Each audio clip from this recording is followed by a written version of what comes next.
Hail, brethren, hail. Well, here it is. Brie Larson's Captain Marvel conquers trolls with historic $455 million opening weekend. We have been conquered, brethren. We are the troll army, and she has conquered us.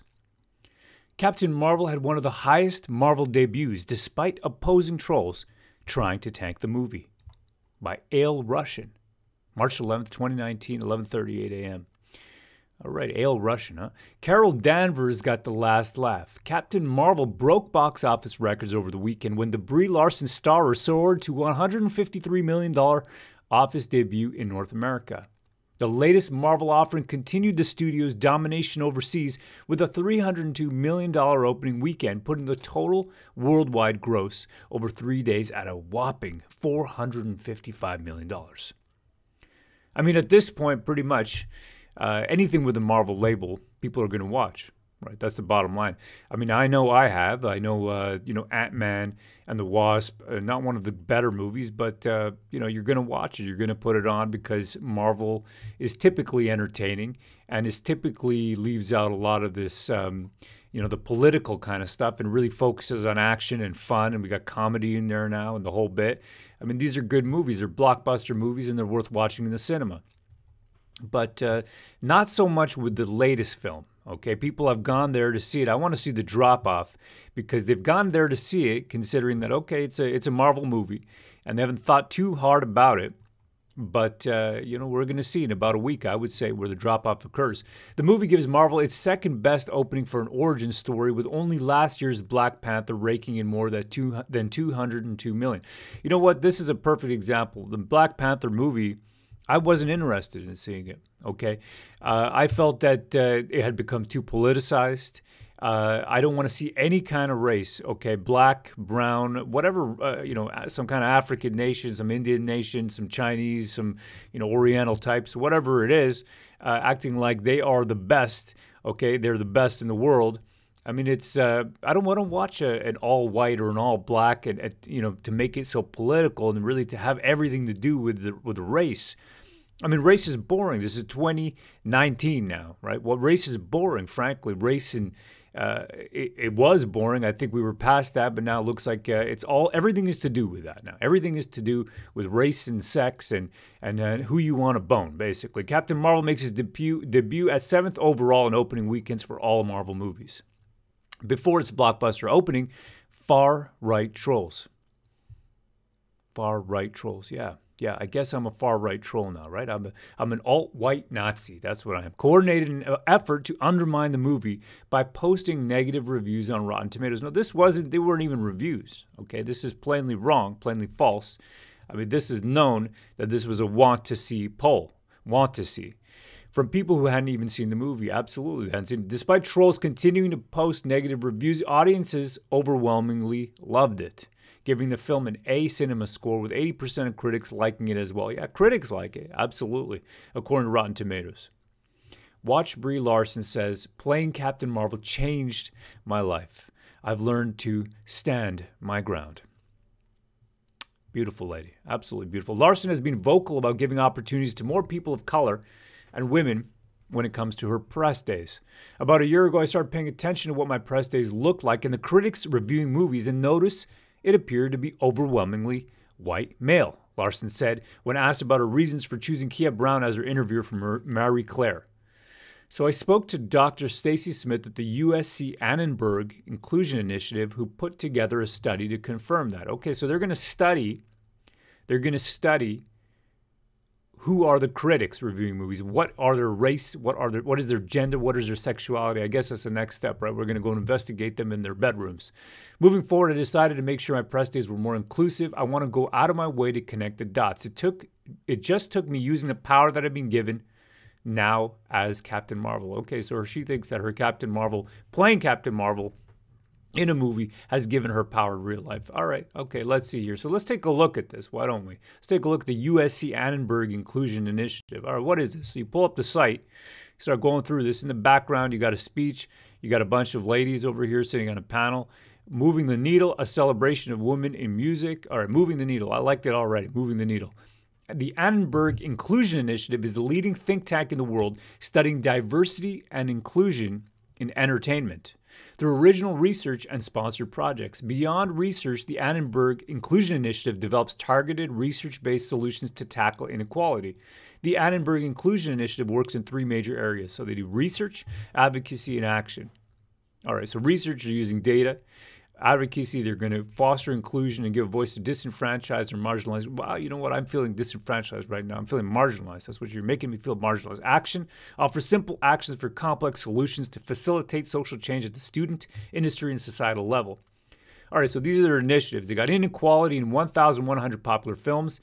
They got music going on. They got a bunch of stuff. Let's take a look over here. All right, so inequality in 1,100 popular films. So this is you pull up this page, inequality across 1,200 popular films, examining gender and race ethnicity of leads and co-leads from 2007 to 2018. All right.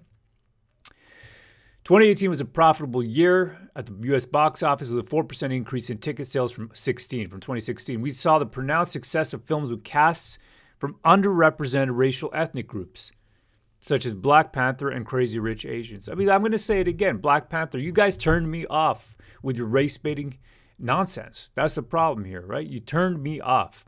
Okay, I'm not a white male, but you turned me off because I don't want to hear it. Continuously pounded into my head that, you know, this is great progress. All black cast.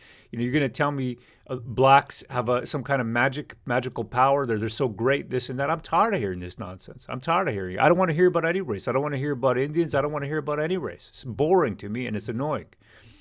Given these highly salient and historical triumphs, we were curious if the number and percentage of leads and co-leads will reflect greater diversity than in previous years, specifically across the 100 top domestic movies of 2018. The purpose of this research brief is to answer that very query. All right, so they're going to literally look at every single gender and racial ethnic status of leading characters across these films, all right, from 2007 to 2018. Let's see here. All right. They're going on here. They got gender. A total of 40 films featured a female in the leading or co-leading role across the 100 top films of 2018. As shown, this is an uptick of 8 percentage points from 2017 and 20 percentage points from 2007. I want to know where the line is. When is it enough? Is it enough that there's 50% female leads in movies? Is it enough that there's, or do we need more? Do we need 60%? Do they have to be, female? And they have to be, let's say, from the Asian subcontinent and also transgender. Where's the line? I don't understand. When is enough enough? How far do we need to go? Who do we need to penalize? I want to know who I need to penalize. Clearly, this is the highest percentage of female-driven films that we have seen over the last 12 years evaluated. All right, let's take a look. The future is female. I love this. The future is female. Right, absolutely. Because a future of women is going to ensure the population of the earth, isn't it? It's going to ensure the domination of the human species over the cosmic galaxy. That's what it's going to ensure. Now, we don't need men because we don't need to reproduce. You need men and you need women. You need strong families. You need both women and men. And that's the future, all right? The future is a combination of men and women. I don't know why I have to explain this. It feels quite basic to me, but obviously I do. The future is female increase in female leads. So in 2018, we got 40% of women leads. Fantastic. That's great. And we can see that we've had some great movies with all women leads. You know, Ghostbusters comes to mind, that kind of thing. Yeah, let's see. Keep pushing it. You know, reduce the quality and fixate, or more importantly, just fixate on who? On race, on sexuality, on gender, and forget about the quality of the film. Forget about entertaining audiences. You know, I watched Captain America. I love this guy. Captain America, you know, he's got blue eyes, blonde hair.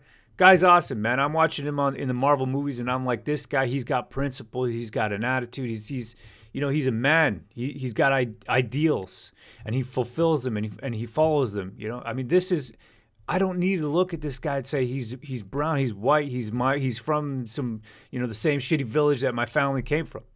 You know, I don't need to think about that stuff. I'm looking at him and I'm seeing myself in his action and his principles. That's the difference.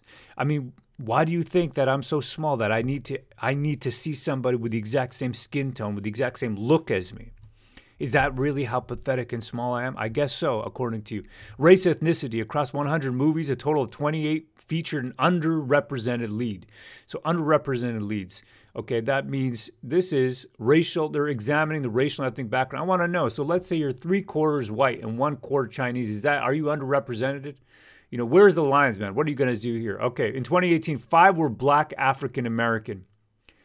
Black/African American. 3 were mixed race. Okay, just put them all, right? Mixed veg. Put them all in a bag. Don't worry about it. They're just mixed race. 2 were Hispanic, Latina, and 1 was Asian American. Doubling down on diversity, gains in lead characters. All right, here it is. So I want to know, where are the lines? How far are we going to go? So these are the people, I don't know where they're getting their money from. Okay, this USC Annenberg Inclusion Initiative. But obviously they got a stack of cash to do this kind of research. Beautiful. Very happy for you people. Let's go back to this. All right. So here's continuing the article. Moving forward, I decided to make sure my press days were more inclusive. Larson made headlines in mid-2018 when she called out the lack of diversity in criticals while at the Crystal Plus Lucy Awards. Am I saying I hate white dudes? Larson said, no, I'm not. But if you make the movie that is a love letter to women of color, there's an insanely low chance a woman of color will have a chance to see your movie and review your movie. Hold on a second here. If you make a movie that's a love letter to women of color, there's an insanely low chance that a woman of color will have a chance to see your movie. What? Brown women, black women, Asian women, any kind of color of the rainbow women can't see your movie. They can't buy a ticket to your movie and see it in the first world. Even in the third world, they can see your movie. Any woman can see your movie. Man, I'm in the theaters in India. You pay 30 rupees, you get good seats, good tickets. Okay, you pay your 30 rupees and you can watch Captain Marvel. You can watch any damn thing you want. Why is there an insanely low chance of a woman of color seeing your movie, even if you make a movie that is a love letter to women of color? It makes zero sense. If your movie sucks, your movie sucks. If people don't want to watch it, they don't want to watch it. That's all there is to it. All right, let's switch to this Variety article. So this is a Variety article talking about her speech. You know, it's a couple days old now, this article, but the comments still stand, right? So this is a relatively new comment here by Leap Carper. Oh, here we go. Brie Larson femsplaining. Wow. Rolls eyes. But why would a man, woman, trans, and color want to critique you anyway? You are a progressive, privileged, white feminist who managed to score yourself another 50 mil doing a her movie, right? She's a super shero. That puts you second down on the rung of hate. Yeah, this is the whole paradigm, right? Where you got levels of privilege. I want to know where my level of privilege is. Right? If you want to look at the Indian stack, okay, so right now, because it's winter, my skin is fairer. So where do I sit on that stack? Right? And in the summer now, I'm going to get more dark. Where am I going to sit on that stack? I want to know. In any case, here it is. You know, I saw that last scene in the Marvel movie, you know, Captain Marvel, and you can just see the way that Brie Larson talks to Jude Law. I mean, the absolute... First of all, she's talking like a valley girl. She got that vocal trill. But the way she speaks to him with condescension, absolute condescension, she's not a likable person. That's her problem. You're not a likable person. That's your actual problem. Hail Caesar.